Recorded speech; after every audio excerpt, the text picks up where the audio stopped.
In this talk, we're going to learn about the different senses in animals. The function of the nervous system is to perceive the external environment of the organism, as well as the internal environment of the organism, and coordinate an appropriate response. Thus, it needs to have the ability to sense the external and internal environments so that an appropriate response can be mediated. For this, the nervous system needs sensors to detect stimuli that could be external or internal, as well as motor effectors to respond to the appropriate stimulus. By evolving a nervous system, animals are able to rapidly respond to their external environments as well as maintain appropriate internal environments so that they can survive better. In order to sense stimuli, sensory receptors have evolved as part of the nervous system. These sensory receptors can be organs, cells, or proteins that aid in sensing different stimuli. Sensory receptors can be neuronal or non-neuronal in nature. The neuronal sensory receptors are neurons that send nerve impulses to the central nervous system in response to a stimulus.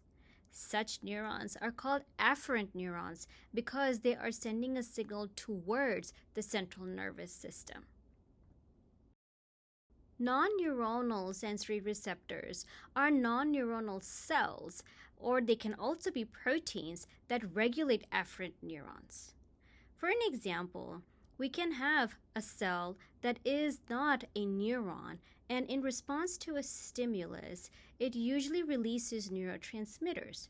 These neurotransmitters are then going to act upon an afferent neuron that is nearby, which will then generate a nerve impulse that is sent towards the central nervous system. Hence, we say that non-neuronal cells can function as receptors by regulating afferent neurons. Sensory receptors that can detect external stimuli are called as exteroreceptors. An example of an exteroreceptor is the eye. On the other hand, we can also have sensory receptors that can detect internal stimuli, which are called as interoreceptors. Sensory receptors give an organism different types of senses that include vision or sight, hearing, taste, smell, touch. Now, all these senses provide the organism information about the environment. Sensory receptors can also be classified based on the type of stimulus that activates them.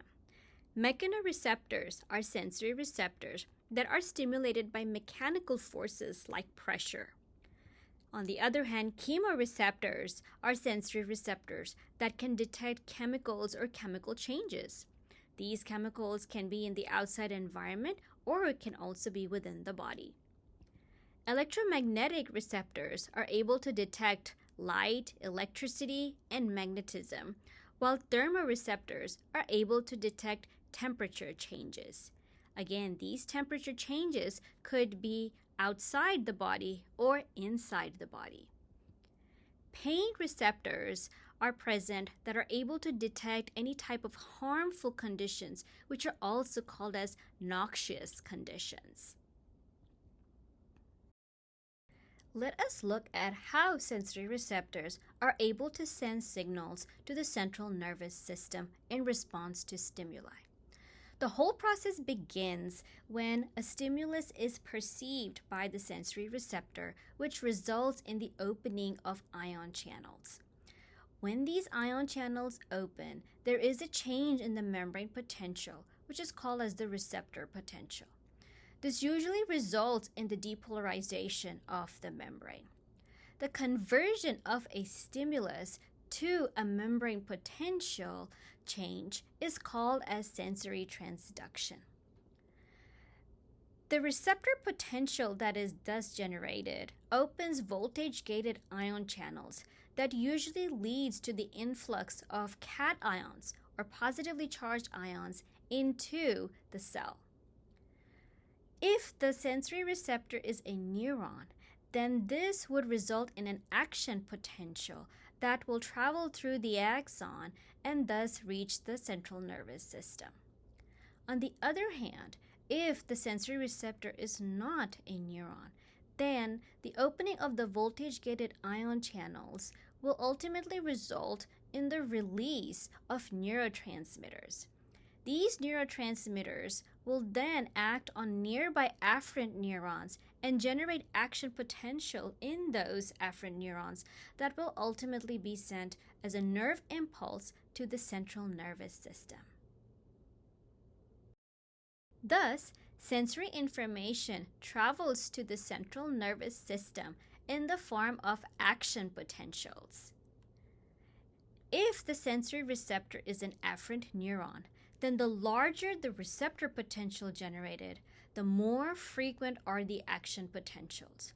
For example, if we are looking at a sensory receptor that is a mechanoreceptor, then when there is a gentle pressure applied that is sensed by this sensory receptor, there is a low frequency of action potentials per receptor. However, if there is more pressure that is being sensed by that sensory receptor, then there is a higher frequency of action potentials per receptor due to the larger receptor potential. Thus, more the stimulation, the more number of action potentials will be generated. If the sensory receptor is a non-neuronal receptor, then in this situation, the more the stimulation is present, the more release of neurotransmitters will occur that will generate more action potentials in the nearby afferent neurons that will be sensing the neurotransmitters.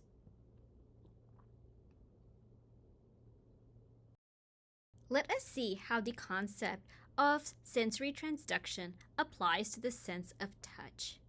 Touch enables organisms to feel the external environment. This is normally done with the skin. Now, mechanoreceptors are present in different places in the skin that enable the sensation of touch. Closer to the surface of the skin, there are sensory receptors that are able to detect gentle pressure or vibrations occurring in the external environment. Deeper in the skin are other types of sensory receptors that are able to detect stronger pressures. We do have hair in the skin, and at the base of the hair, there are some sensory receptors that can detect any movement that happens with the hairs. The skin also has thermoreceptors, which are sensory receptors that are able to detect temperature changes. So if you're feeling hot or cold, it is these thermoreceptors that are sensing those temperature changes. The skin also has nociceptors or pain receptors, which will detect any type of damage that can happen to the skin. Thus, we are able to see that the skin has a variety of sensory receptors that enables it to sense touch. All these sensory receptors will start generating action potentials or will release neurotransmitters that will generate action potentials, which will be sent to the central nervous system. Many animals also have the sense of hearing. Hearing and body balance are both closely related to one another. Let us first look at hearing. Hearing depends on the detection of sound, and sound is considered as vibrations or waves that travel through a medium. Now, this medium can be water in the case of marine animals, or it can be air in the case of terrestrial animals. Sound waves are normally detected through specialized mechanoreceptors present in animals, which first evolved in aquatic organisms. The lateral line system that is present in fish, which were the earliest vertebrates to evolve, aids in the detection of the vibration present in aquatic environments. The lateral line is a system of canals that are running through the length of the body of the fish right beneath the skin. We should remember that in the case of skin, they have scales that cover the skin. So below the scales, we are able to see the lateral line. This system have hair cells, and these hair cells on one side have afferent neurons in contact with them, while on the other side, they have cilia, which are similar to hair-like structures, that are present in a gelatinous membrane called as the cupula. When water enters into the lateral line, it causes changes or bends the cupula in appropriate directions based on the direction in which the water comes in. The bending of the cupula results in the hair being moved, and this movement of hair causes depolarization in the hair cell. The depolarization in the hair cell causes a release of molecules that will be sensed by the sensory neurons or afferent neurons that are in close vicinity to the hair cell, and they will in turn transmit impulses to the central nervous system of the fish.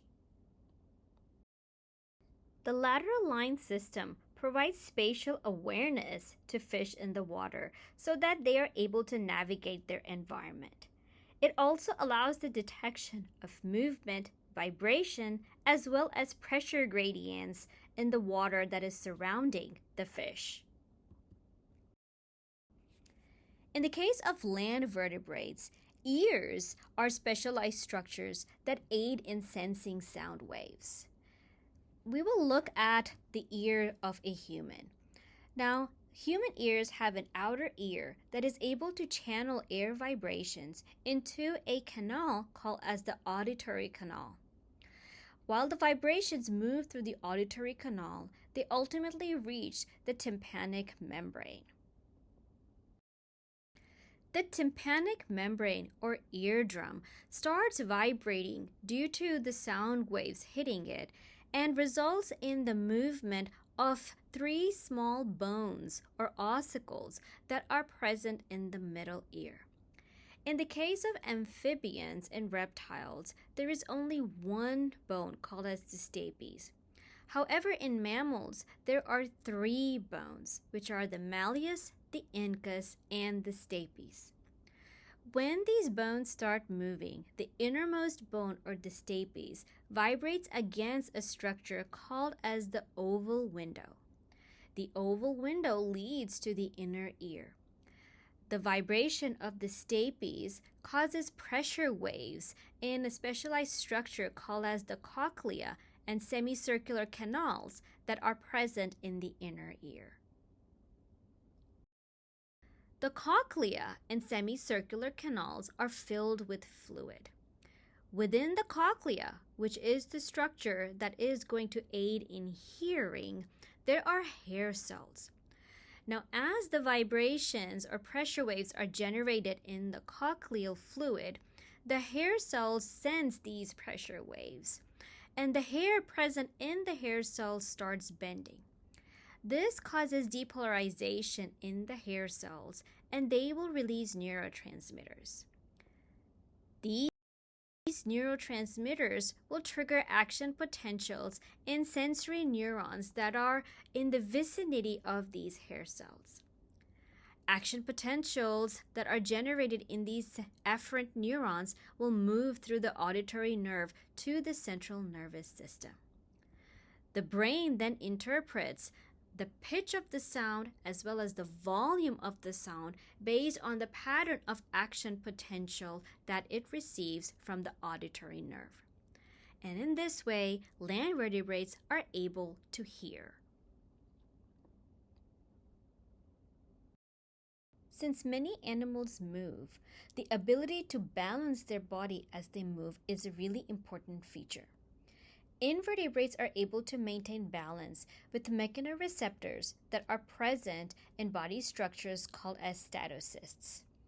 The statocysts have ciliated receptor cells and grains called as statoliths. The statoliths are usually small crystals or can be grains like grains of sand. As the invertebrate moves, the statoliths also move, and their movement causes the cilia that is present on the ciliated receptor cells to move too. The bending of cilia depolarizes the receptor cell, and this results in neurotransmitters that are released. These neurotransmitters then generate action potentials in underlying afferent neurons that then send signals to the brain, which then allows the invertebrate to balance their body accordingly. Vertebrates use a similar mechanism. However, it is a little more sophisticated than what is seen in invertebrates. In the case of vertebrates, balance is maintained with mechanoreceptors that are present in structures called as the semicircular canals that are present in the inner ear. And thus, the ear in the case of vertebrates is used for not only hearing, but also for balancing the body. Within the semicircular canals, there are these structures called as the utricle and the saccule, which have mechanoreceptors. These mechanoreceptors have hair associated with them, similar to the ciliated receptor cells that we saw in invertebrates. There is a gelatinous cupula that has calcium carbonate crystal or otoliths that are in the close vicinity of the hair. When the body moves, the otoliths also move, and depending on the movement, they rest on certain hairs. This causes the depolarization of the hair cells, and once these hair cells get depolarized, they are able to activate the different types of afferent neurons that are in the vicinity, which will send signals to the brain, and the brain will then appropriately balance the body. Let us now look at the sense of taste. Taste requires a mixture of physical and psychological factors. There are 5 main flavors that we are able to sense, which include sweet, sour, salty, bitter, and umami. These flavors are sensed by structures called as taste buds. Taste buds can be present all over the body in the case of fish. However, in land animals, they are normally present in the tongue and the oral cavity of the animal. The taste buds have chemosensitive receptor cells, and these cells are associated with afferent neurons. When food molecules are able to bind to these sensory receptor cells, they trigger the release of neurotransmitters that will generate action potentials in the associated afferent neurons. These afferent neurons will then send those action potentials through their axons, ultimately to the central nervous system, which will be able to perceive the sense of taste. Many animals have the ability to smell different molecules. In the case of land vertebrates, the sense of smell or olfaction is mediated by neurons that are present in the upper portion of the nasal passages. These neurons or olfactory receptor cells are situated in such a way that their cell bodies and dendrites are present in the nasal mucosa, while their axons are directly contacting the cerebral cortex or the brain. Odorants, which are the molecules that we are able to smell, are usually gaseous molecules, but they first have to dissolve in the extracellular fluid present in the nose before they can activate the olfactory receptors. Once these odorants have dissolved, they're able to bind to the olfactory receptor cells. This binding triggers the generation of action potentials. These action potentials are then going to travel along the axons into the cerebral cortex, where they can pass on these nerve impulses to other types of neurons present in the olfactory bulb of the brain, thus allowing us to smell. Animals have the sense of sight, or the ability to see things in their environment. The sense of sight or vision utilizes light detectors, which are called as photoreceptors. There are many different types of light detectors in the animal kingdom. They can be simple clusters of cells that are able to detect the direction and intensity of light. This is what we see in the case of flatworms. On the other hand, we can have complex organs that are able to form images.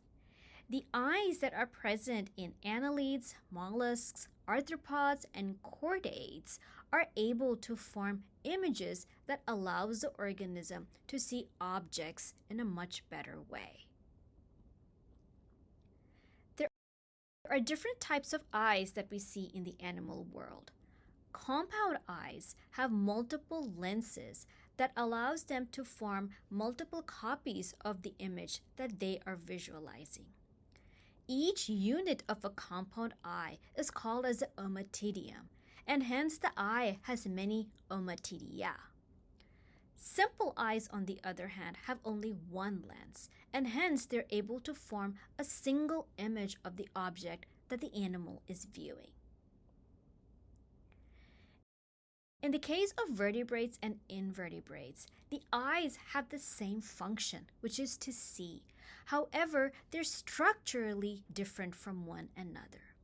And hence, this is an example of analogous structures where we are able to see structures with the same function, however, they're evolving from different organisms. This is also an example of convergent evolution where each animal, in this case the insect, the mollusk, and the chordate, evolved a structure because it wanted to perceive objects that were present in the environment. When we look at the structure of the vertebrate eye, there are different parts to it. The sclera is the portion of the eye that is formed of tough connective tissue and can be considered as the outermost covering of the eye. The cornea, which is a transparent portion that covers the lens of the eye, allows the eye to start focusing the rays of light. The iris is the colored portion of the eye and has muscles, which when contracting in bright light can decrease the size of an opening called as the pupil. The pupil controls how much light can enter the eye. The lens of the eye is a transparent structure that's able to complete the focusing of light. The retina of the eye is the area containing the photoreceptors. There are two main types of photoreceptors, which are the rods that are responsible for black and white vision when the light is dim in the environment, or cones, which are responsible for color vision. Cones also help in high visual acuity or sharpness of images. The retina, which is the part of the eye that senses light, has 3 layers of cells. It has a layer of rods and cones, which are the photoreceptors. It has another layer of bipolar cells, which are a type of neurons. And finally, a layer of ganglion cells, which are also neurons. Image acquisition in the eye begins when light activates the photoreceptors. When these photoreceptors get activated, they are able to release neurotransmitters that will stimulate the bipolar cells and generate action potentials in them. These action potentials that are generated by bipolar cells are then passed on to the ganglion cells. The ganglion cells then will get stimulated and transmit nerve impulses to the brain via the optic nerve. The brain then interprets the action potentials and starts generating the image. With this, we come to the end of our talk, where we learned about sensory receptors and sensory transduction. We also learned about different senses like touch, hearing, balance, taste, smell, and sight.